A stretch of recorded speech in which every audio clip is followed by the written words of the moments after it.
Hello, good afternoon and good evening. Welcome to our celebration of 1 year of existence of the Africa-Europe Foundation and the launch event for our charter. I'll tell you more about that in a little bit, but just to give you a sense of where we've come from and also to introduce the extraordinary range of people who are surrounding me physically and virtually at this launch.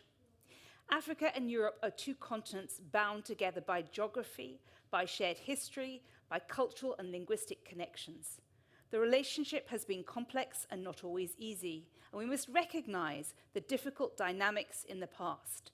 But at the Africa-Europe Foundation, we're calling for a renewed, refreshed and respectful partnership, working towards a positive vision of what we could achieve together if the two continents could harness the power of their peoples and their societies. You'll be hearing more about the Charter, and I strongly encourage you to go to our new website, which is launched today, where you can download the Charter and you can find out more. In it, it sets out the values and the principles that we think should underpin a new mutual partnership. Most importantly, we recognize that the new Africa Union-Europe Union Summit, which will be held in February 2022, for the first time in 4 years, there are huge expectations, and we're setting out in our charter the ambitions, where we want to see real progress, where we want to see commitment by the leaders, we want to see action. And at the Africa-Europe Foundation, we aren't just watching what the leaders say, we'll be monitoring the implementation, because the time has never been more urgent for global action. The inequalities of the pandemic have laid bare some of the gaps in our relationships. Europe and Africa could do more and should do more together. We can collectively do better. So to introduce some of the elements in our charter and to give us some of the context of the Africa-Europe Foundation, I'm delighted to introduce and pass the floor to Mo Ibrahim, the founder of the Mo Ibrahim Foundation and one of the co-founders and initiators of the Africa-Europe Foundation. Mo, the floor is yours.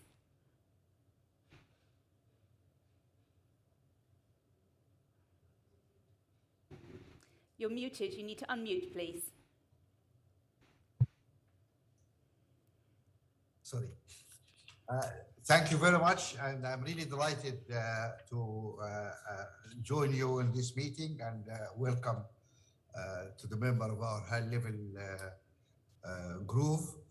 And we are today launching the charter, which we have been working on for some time. And what we hope really is to really develop the very important relationship between Europe and Africa into much more effective and useful process, really. Of course, we don't want the relationship between the two continents to be just limited to the two main institutions, the African Union and the Commission. We think it has to be deepened and to be much wider. We need to really include business, civil society, young people, wise, older people like myself. I'm host, and that is how we can really build the dynamic of this relationship. The relationship itself needs to evolve from that of donors and recipients to more of a partnership. Where each party putting into this relationship the best they have. We share a lot of things between Europe and Africa. We are neighbors, we have history, we have language connections, we have cultural connections, and we really need to build on this towards a more inclusive and wider relationship with respect and with a more equitable approach. Now, we are going through some difficult times globally. We have a pandemic which actually ended up being an endemic process. This COVID thing is not going away and is causing mayhem, not only for our health systems and the pressures they're putting on it, but also in the economy. And we all, whether in Europe and Africa, really suffer from the outcome of this vaccine.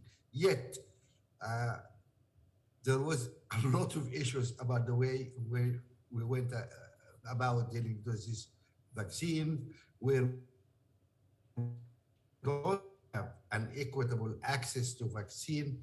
Uh, we had problem dealing with the economic outcome and the economic mayhem caused by the lockdowns and the disruption of supply chains, industry, commerce, etc.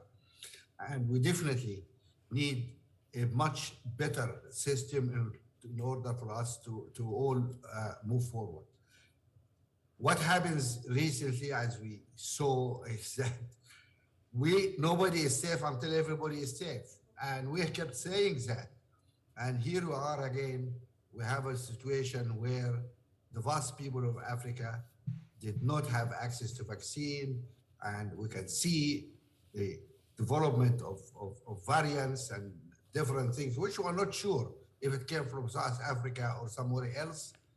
To my knowledge, and according to the latest news today, the virus is everywhere. It is in 24 countries, which confirm the presence of the virus, and we see that only South Africans have been condemned really, and a ban was executed against them, which is again something really I think is stupid and silly. It shows the way we deal with these issues. But the pandemic is not the only issue we have. Of course, it is something we suffer from now, but we need to look for the long-term relationship. We have the big elephant in the room, which is climate, and how we're going to progress about these issues. We have the issue of access to power in Africa, and 600 million people without power in Africa. Can you live without power? How we can do that? How we transition forward? I think cooperation here. Europe has technology. Europe has regulatory experience, etc. Can be very useful. Africa has amazing resources which are essential for development of the new carbon-free world, and we really need to build on that. Africa has an abundance of young people. Europe is an aging society. How can we move to really integrate our different resources to the benefit of each one? How do we can manage migration? We need to talk about that frankly and honestly. That's the objective really of our why we exist as a platform here, which inclusive for everybody. We don't replace the existing institution. We complement and help the institutions to do better. And guess what? We're going to hold everybody accountable. This coming summit in February is very important to reset the relationship between the two continents and to see how we can work together to really move forward in a world which is now categorized by rivalry between China and the United States, and we will end up being trodden off. You know, when elephants fight in Africa, we say when elephant fights, the grass suffers, and we don't want to be that grass which suffer in this fight. I'll stop here to give chance to my colleagues to add their comments. Thank you. Thank you very much, Mo. And as you said, the two continents have much to gain from sharing their learnings, their perspectives, and addressing the big societal existential challenges that they have ahead of them. Also, as you said, we've spent a year consulting widely with young people and other civil society and citizens through the Reimagine Africa Europe dialogues. And now to give some perspective, particularly a viewpoint on young people and on women, the gender aspects, I'm delighted to introduce Mary Robinson, former President of Ireland and the Honorary President for us at the Africa Europe Foundation. Mary.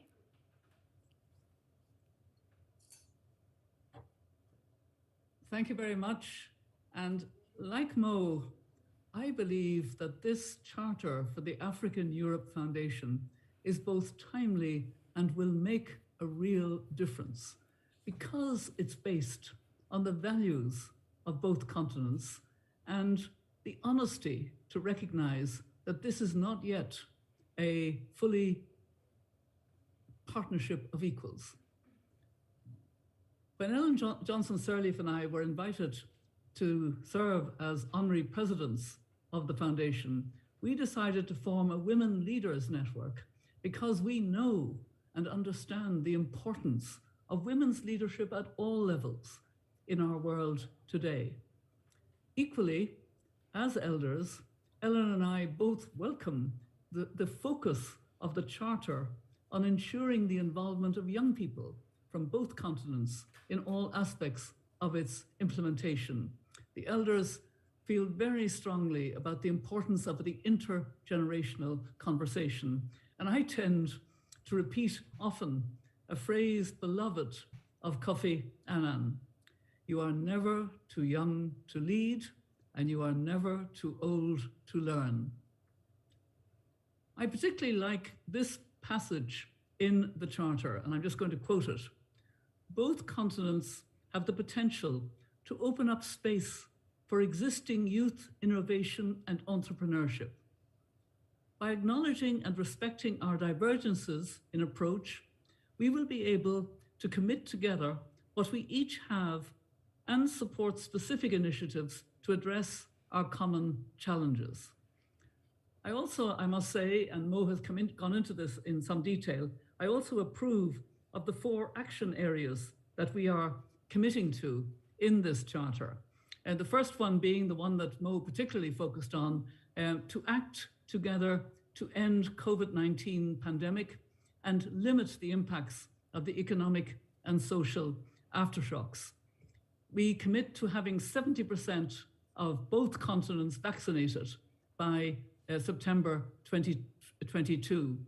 And personally, I have criticized the EU in an opinion piece in Politico yesterday for not supporting, indeed for blocking, the waiver of intellectual property rights in the World Trade Organization. In other words, for favoring pharma companies making huge profits as monopolies. They can make profits anyway, but why should they make such huge profits at the expense of lives of people? That's not fair and it's not good. And South Africa and India have particularly led in this context. Secondly, we've committed to work on pressing challenges, beginning with COP27. I was very pleased to see that we will focus in particular on equitable and affordable energy for the 600 million in Africa who still don't have access to energy and power in that sense. And we will do it in a way that enables industrialization, that enables economic diversification and sustainability on the African continent.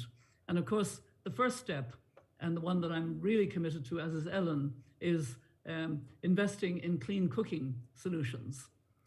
COP27 in Egypt will be absolutely key to the future of the world, and I don't exaggerate. So Africa will have to step up and Europe will have to support enormously. Thirdly, we committed to addressing the future of work and ensuring economic inclusion of young people in both continents and leveraging the strengths of mutual benefit. And fourthly, we're working to open up the AU-EU summit in February and open it up with the spirit, with the vision, and with the energy involved in all of the stakeholders who've come together for the Africa-Europe Foundation. It's a wonderful partnership of partnerships.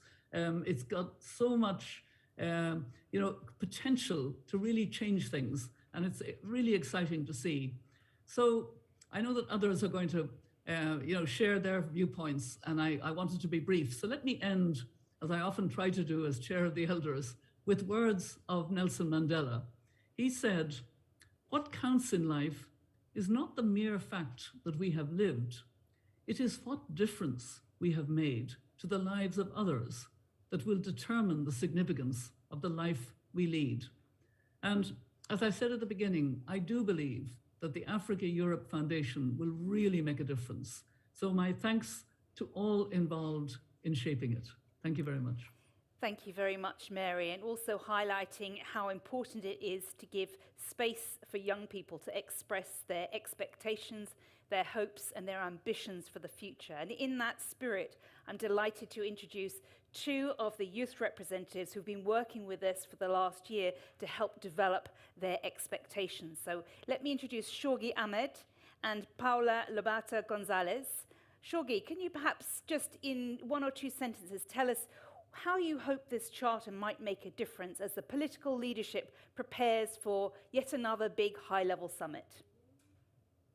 Definitely, first of all, thank you everyone for being here, and of course also reflecting on most powerful opening remarks about the importance, and of course Madam Mary also on the importance of integrating youth and so on. Now, answering it with one sentence will be a bit hard, but what I can believe in is that we had the chance to speak and to engage and exchange throughout the last couple of years between the two continents without having the power of integrating youth in many, many different levels. However, this charter has this huge element that includes youth in many different levels around different parts, from starting from business to climate change, and the importance of integrating new processes, new tools that can really benefit the two continents.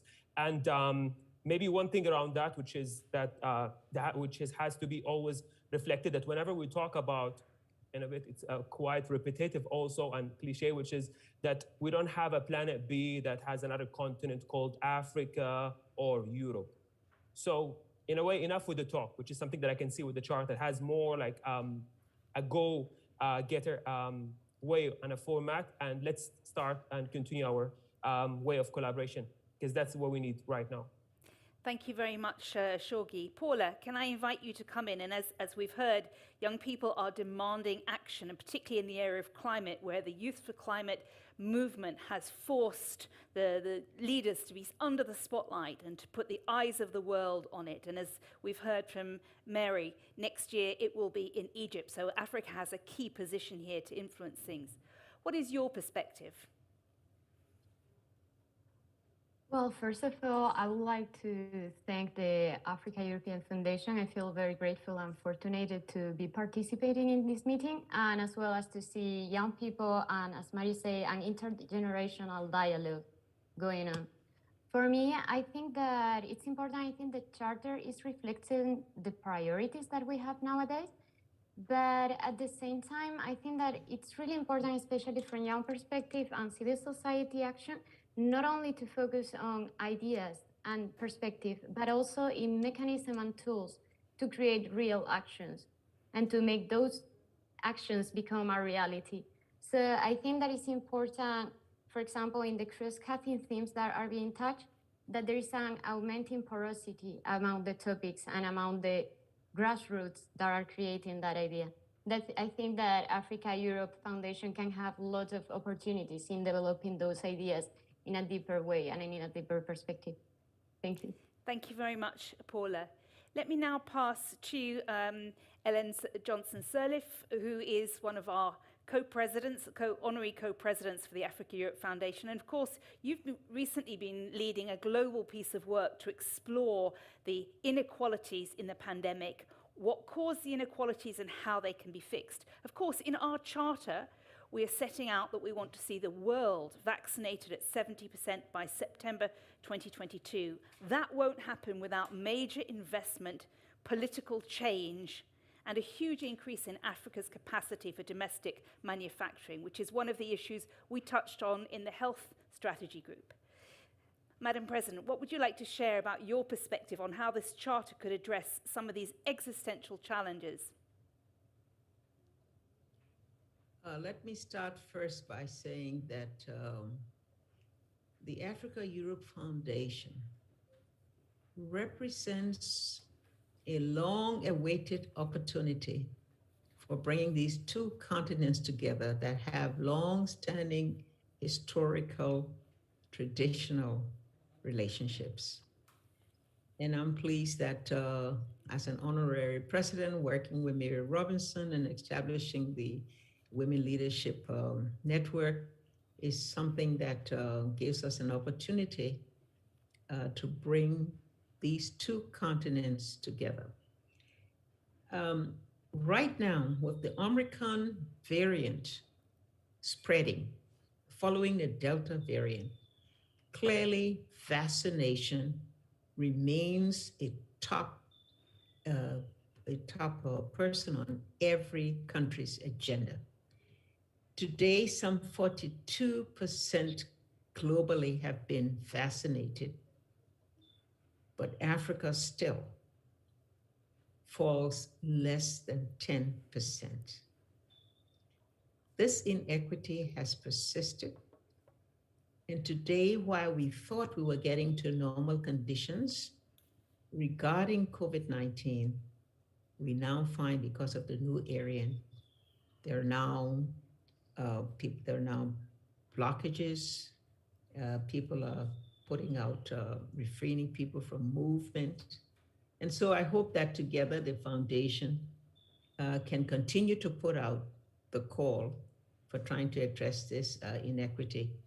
And as has been mentioned by Mo, until we can get intellectual property or licenses issue resolved so that manufacturing can be produced in Africa where the need is the greatest, we'll always see Africa far behind. But in addition, there are other things. The World Health Authority is now examining through its special committee the request of trying to look at establishing a pandemic treaty that would provide WHO what it needs to address this pandemic.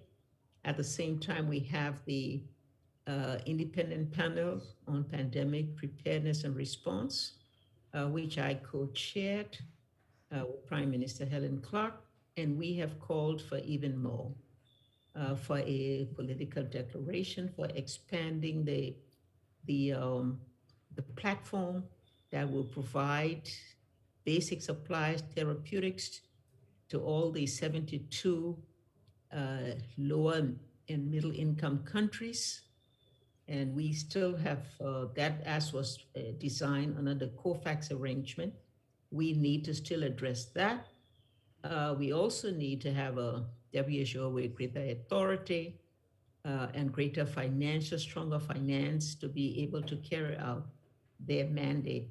We've also called for a Global Health Treat Council that will be a political body that has the means to be able to set the standards for addressing a pandemic and to monitor results, one that will be headed at the head of state level.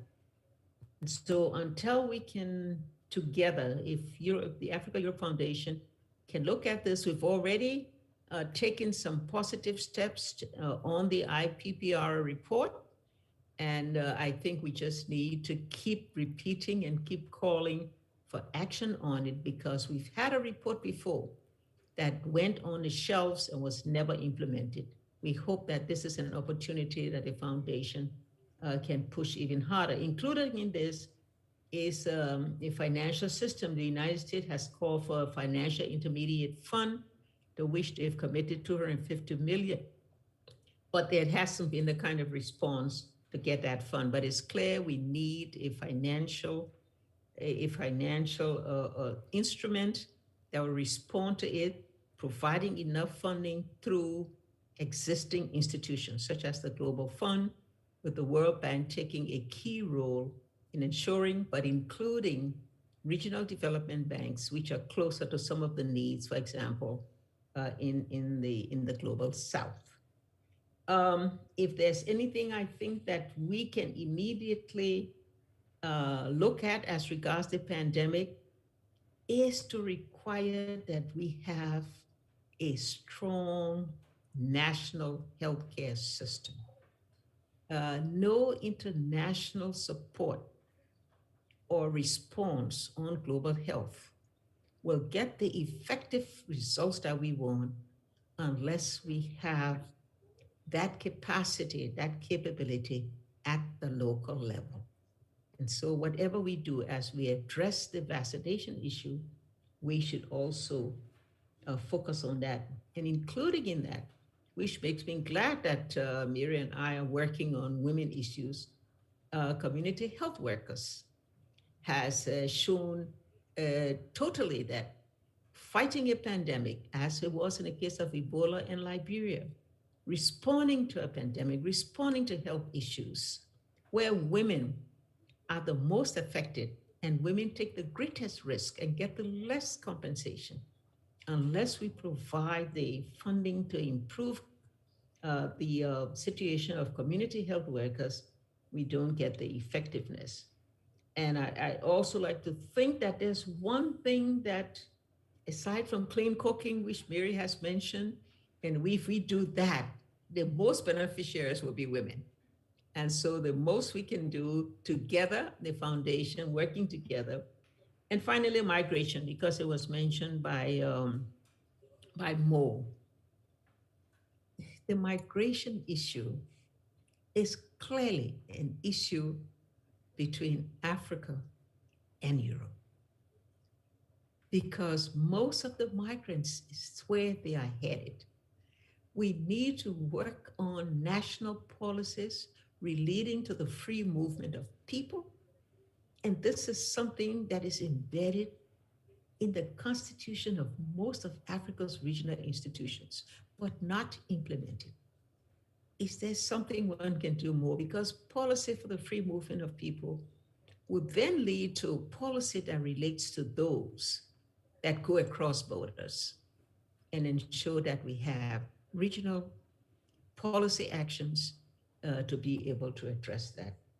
And so let me close by saying that I think this foundation, Africa Europe Foundation, must represent more than just meetings, more than just the preparation of reports and analysis and research. It needs to be action oriented. It needs to be led by specific goals that have very clear targets on what can be achieved to be able to strengthen a long-standing relationship between Africa and Europe. Thank you very much for again highlighting some of the areas where there is a strategic importance for the two continents to work together, but areas where we have controversies and challenges. It's time to have some painful and difficult conversations to really acknowledge where we can do better and to open up the future for young people. I'd now like to introduce Chrisula Zakharopoulou, who is the co-chair of our AEF strategy groups and of course the chair of the Development Committee of the European Parliament. We just ended there on a note from President Johnson about the importance of people and people-to-people relationship. And I think that's one of the clear added benefits of the way we work in the Africa-Europe Foundation, where we focus on action and we bring together senior leadership, but we encompass citizens and young people and make sure that this is a relationship of a continent of peoples, not just institutions and power brokers. Chrisula. Thank you. Thank you very much. First of all, I'd like to say that I totally agree with Ellen, and thank you, Ellen, for your strong commitment. As we're celebrating the first anniversary of the Africa-Europe Foundation, I would like to say thank you for the work accomplished just 1 year.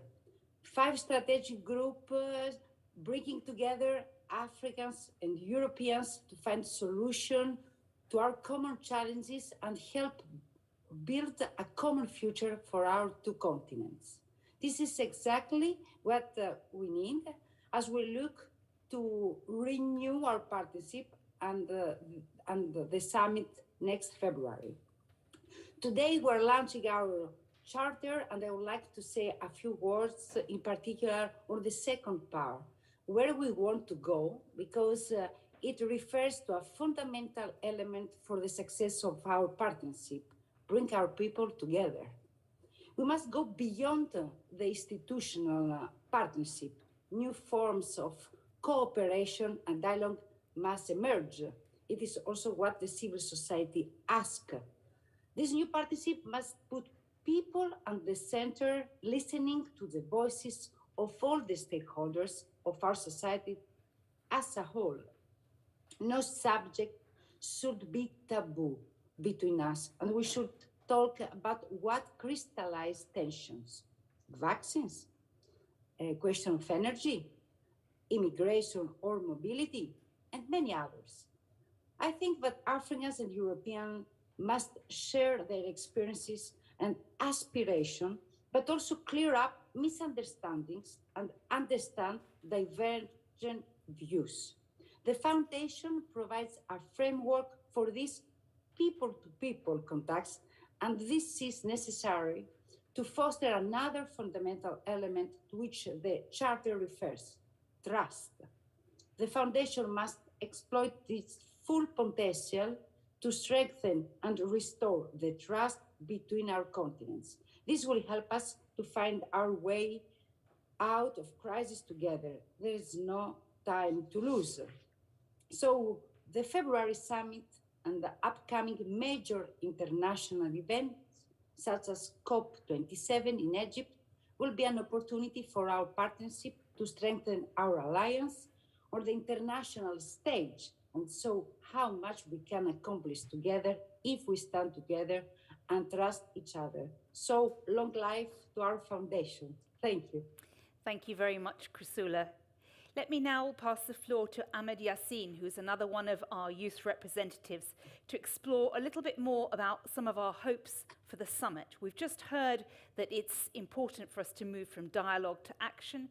We've heard that no subject should be taboo, and the two continents need to address some of these issues. And a couple of the hard issues that we need to talk about and act on, including vaccines and energy and clean cooking, they're going to be on the agenda. What do you hope the summit will deliver for the people of the two continents?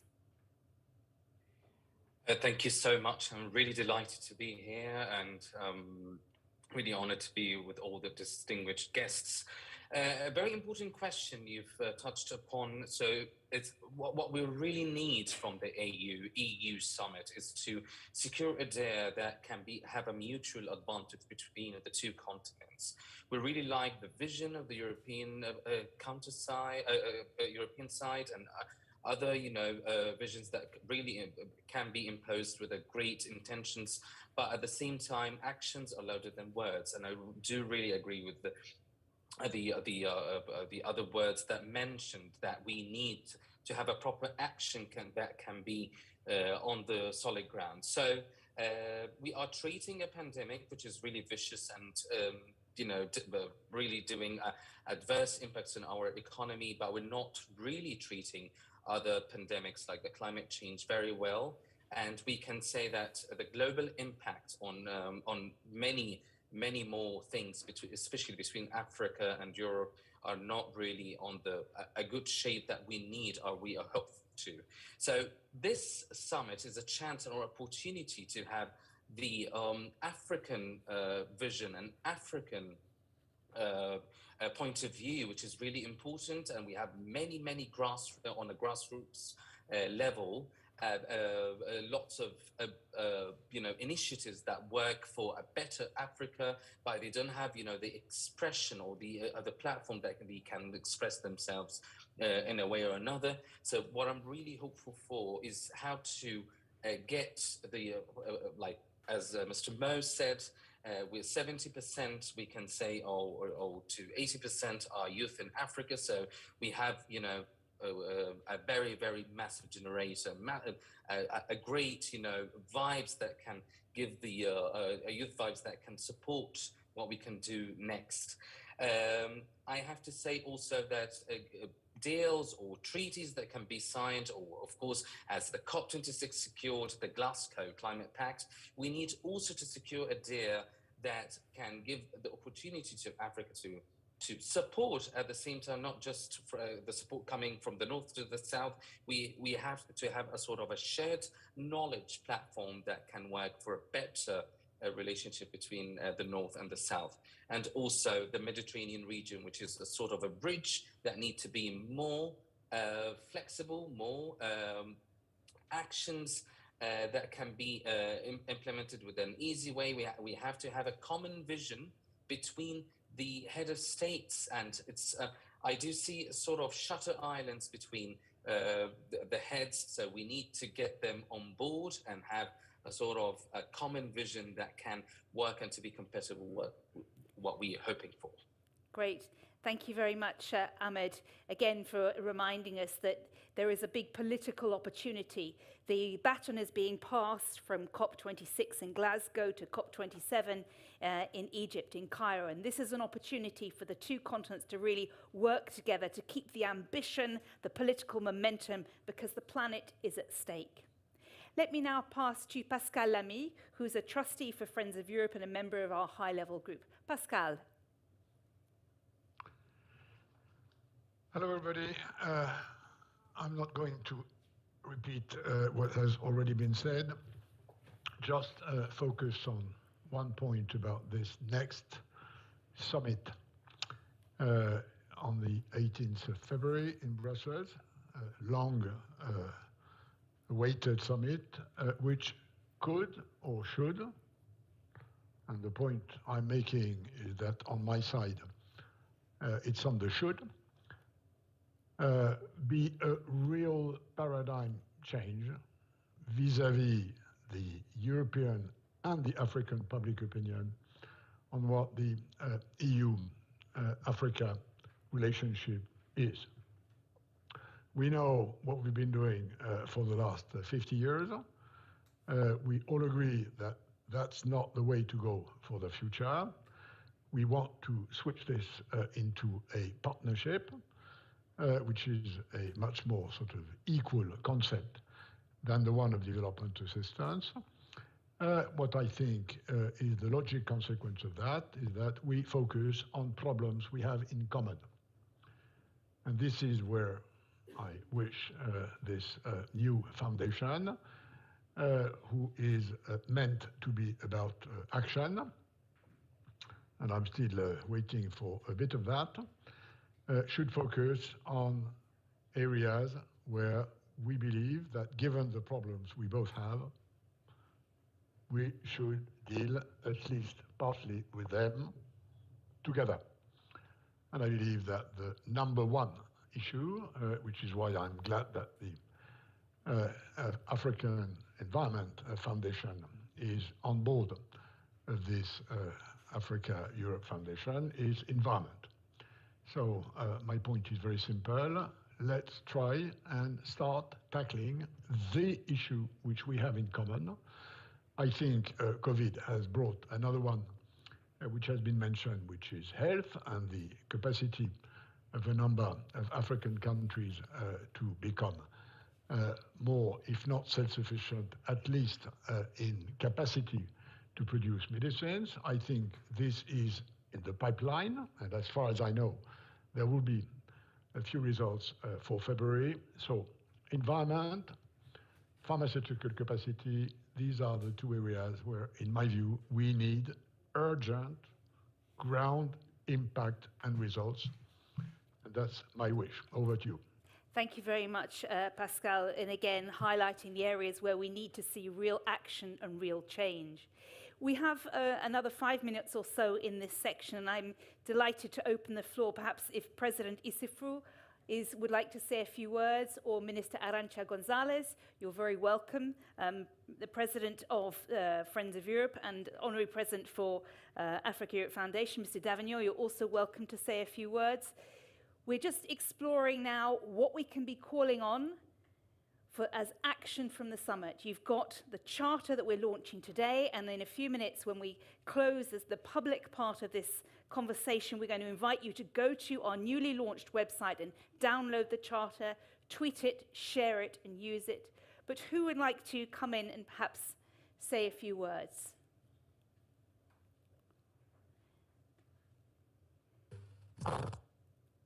Saluer moi Ibrahim et ma sœur Hélène Sirleaf ainsi que Pascal Lamy.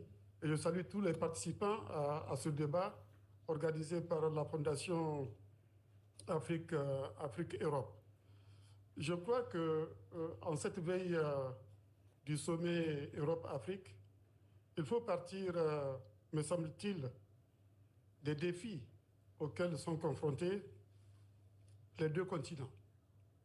En ce qui concerne l'Afrique, que je connais mieux que l'Europe, nous avons un certain nombre de défis sur lesquels nous travaillons. Le premier défi, c'est le défi institutionnel, parce que l'Afrique peine à mettre en place des institutions démocratiques fortes et stables. Nous avons le défi sécuritaire, non seulement la sécurité physique, mais aussi la sécurité sanitaire avec la COVID-19. Nous faisons face également au défi climatique. La COP26 a eu largement à intervenir sur ce terme du défi climatique. Nous avons le défi démographique, le défi de la lutte contre la pauvreté et contre les inégalités.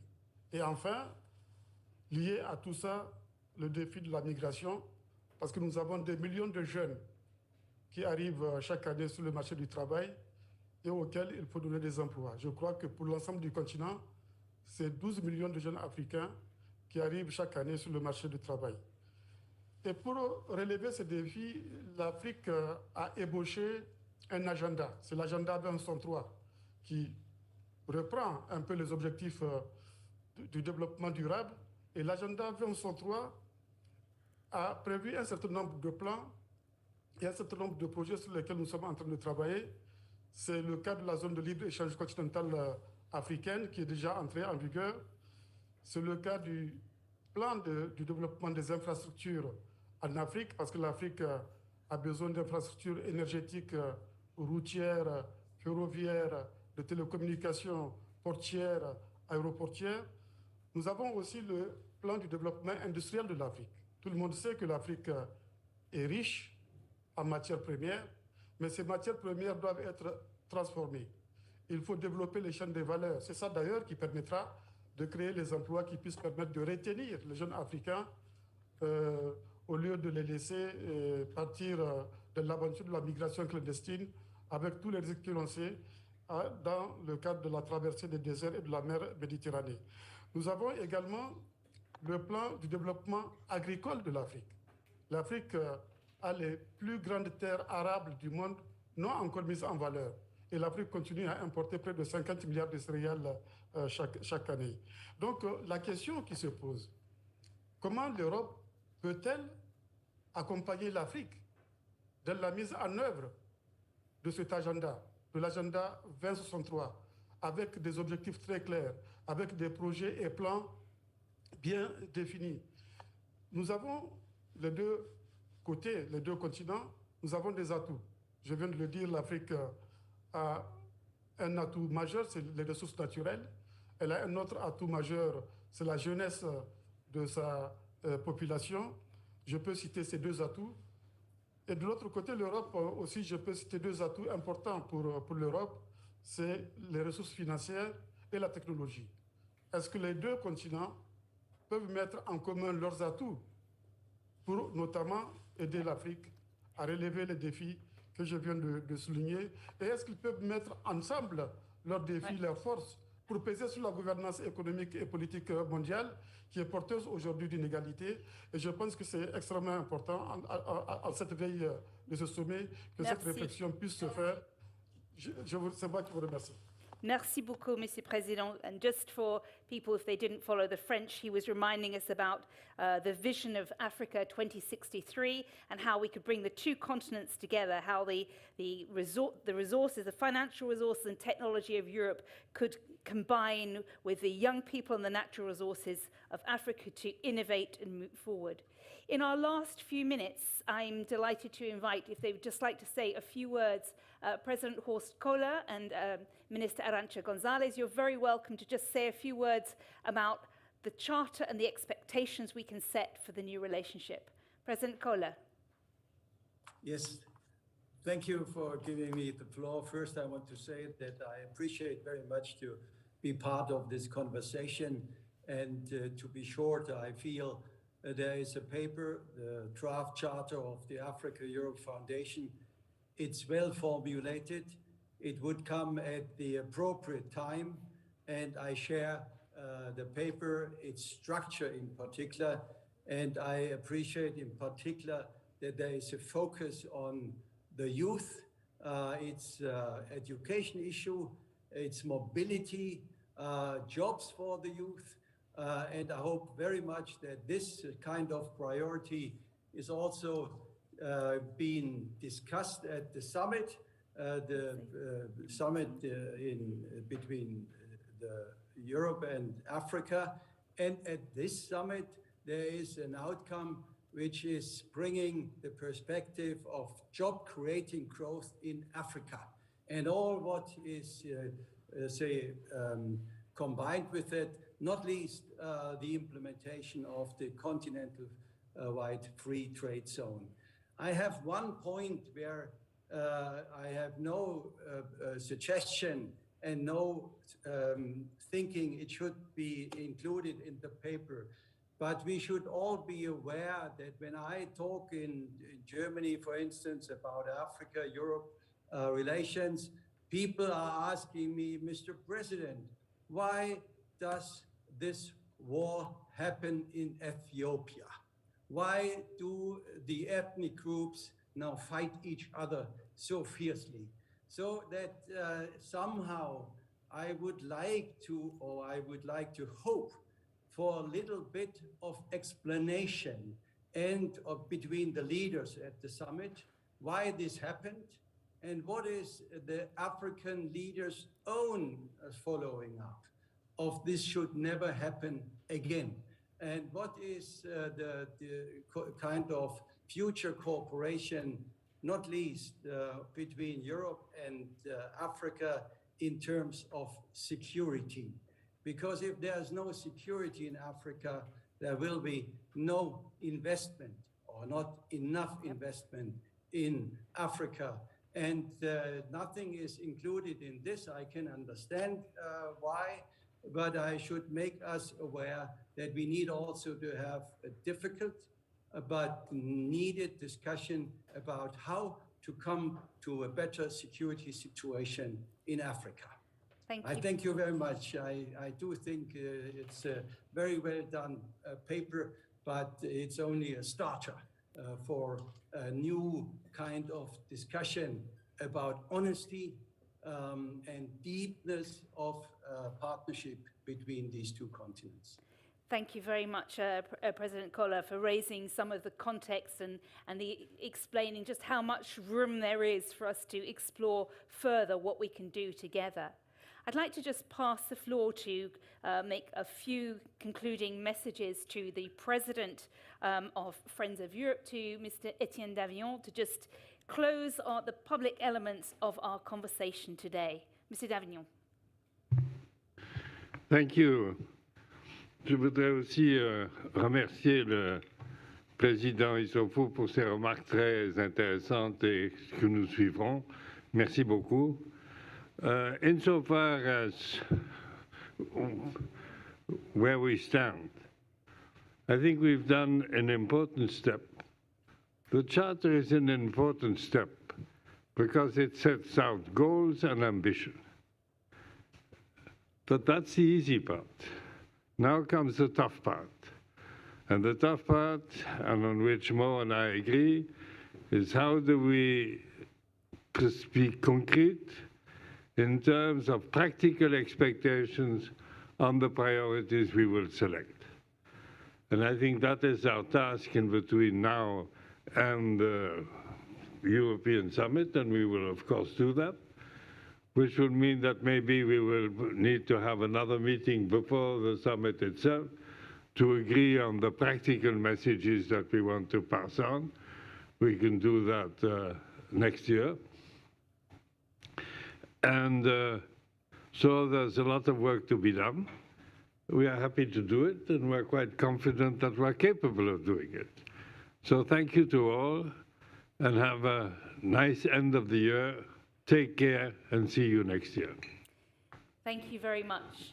And this concludes our launch event for our charter. And can I invite all of you who joined us this afternoon to please go to our new website that's just been launched and download the charter. Read it and you'll see it's been highlighted by several speakers, the values and principles, the areas of action that are needed, and the kinds of results that we want to see from the Leaders' Summit. I'm going to invite you to go to our new website now and to disconnect, because we have some journalists who are waiting to interview Mo Ibrahim, Mary Robinson, Ellen Sirleaf Johnson. So if I could invite everyone else to please go to our website download the charter, share it on social media, engage people widely and disseminate it. And then I'll be able to have the conversation with the journalists and with our 3 key speakers. So thank you all for participating, and see you soon.